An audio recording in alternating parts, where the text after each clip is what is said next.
The 1980s was an experimental time for anime. Everybody was making straight-to-video OVAs, and it didn't always work. Some anime failed, some became really popular, and then there's those anime that absolutely nobody talks about. Today's video falls into that last group. Today we're going to take a look at Space Family Carlvinson from 1988, and I hope you enjoy it.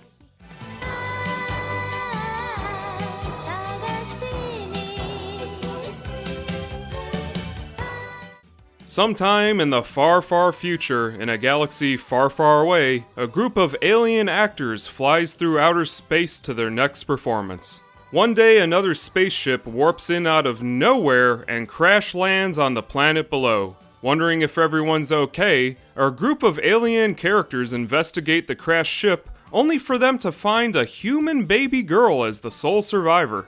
A policeman wants nothing to do with it, so the group decides that they will play family until a human search party comes by to pick her up. The group of aliens then settles onto the planet to take care for the baby, and this sets up a distress beacon for what they assume will be just a couple of weeks.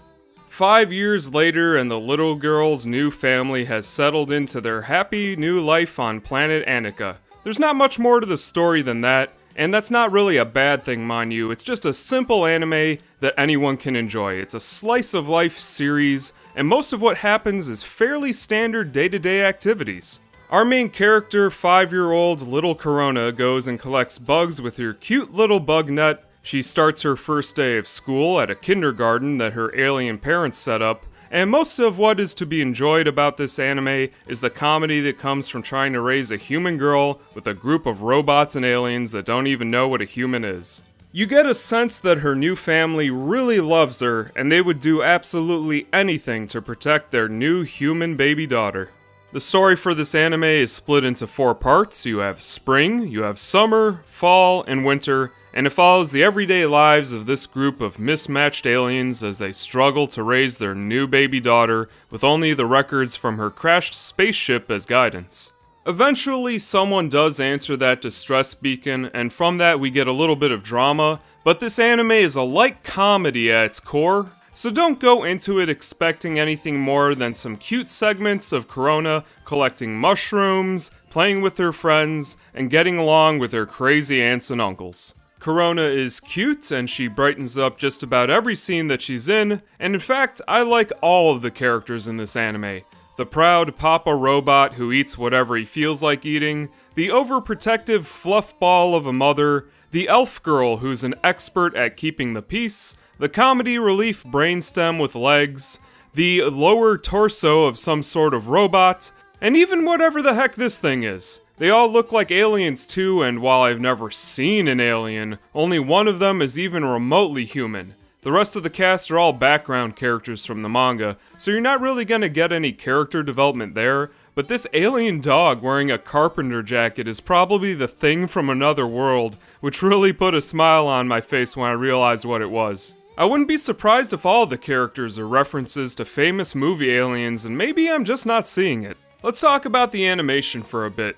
While it's not great as far as comedies go, I think it does the job just fine. This anime was Studio Doga Kobo's first OVA, and they didn't even make another anime until 2005. Whatever they did in that 15-year gap is anyone's guess, but they're now famous for the anime series Yuru Yuri from 2011.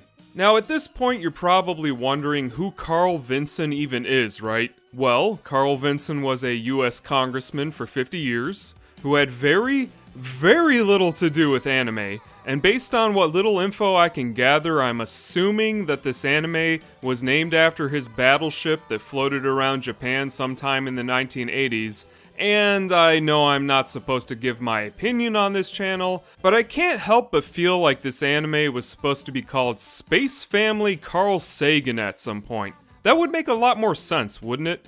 I'm almost sure somebody saw the movie Swiss Family Robinson in Japan, and they just wanted to do something similar, but when they had to change it last minute, that left this anime with the name of a battleship that nobody's ever heard of. Space Family Carlvinson was created by a Japanese man by the name of Yoshito Asari, who I'm sure that you've never heard of either, and nearly all of his works are Japan only, but if you've ever seen Evangelion, you're actually familiar with his work. He did the designs for, and I'm sure I'm going to mispronounce these, the angels Sachiel, Samshel, and Zeruel from Evangelion, and he also did creature design for Dirty Pair the movie, as well as a couple of things for the Pocky and Rocky games on Super Nintendo if you've played those. This anime was directed by Kimio Yabuki, who was chief director on an even more popular series by Go Nagai called Dororon Enmakun, and it's one of Go Nagai's most famous series in Japan, but I don't think anyone outside of Japan knows about that series either, so I'm sorry if I just lost you there, but I'll probably get to Dororon Enmakun eventually one of these days. If this got a full anime series, it would have been huge, and the fact that it never got one is a total mystery to me. Even other anime from the 1980s thought that this was gonna be big, and I can prove it to you with a clip from the anime Magical Emmy, the Magical Star, that showed us a little cameo of what they thought that might be like. This series also had a cameo in the movie Dirty Pair Project Eden, where Asari worked as creature designer, and this anime's manga lasted for over a decade with more than 12 volumes, and I'd say that's a pretty great run for any manga. Every volume or so of the manga, they introduced us to a new character, and when that manga series ended, they celebrated it with a full model of Corona and her robot dad, which is really getting up there in price if you actually want to track one of those down.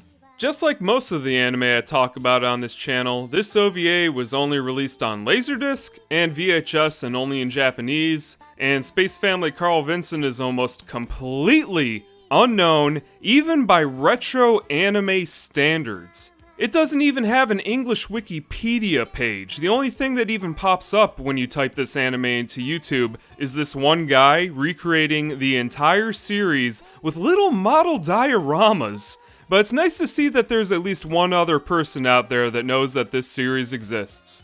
I think the only reason people don't know about it is because it plays things just a little bit too safe. I mean, sure, it's one of the cutest things I've ever seen, but anime needs to make a really big impression on you to get picked up for that full anime series.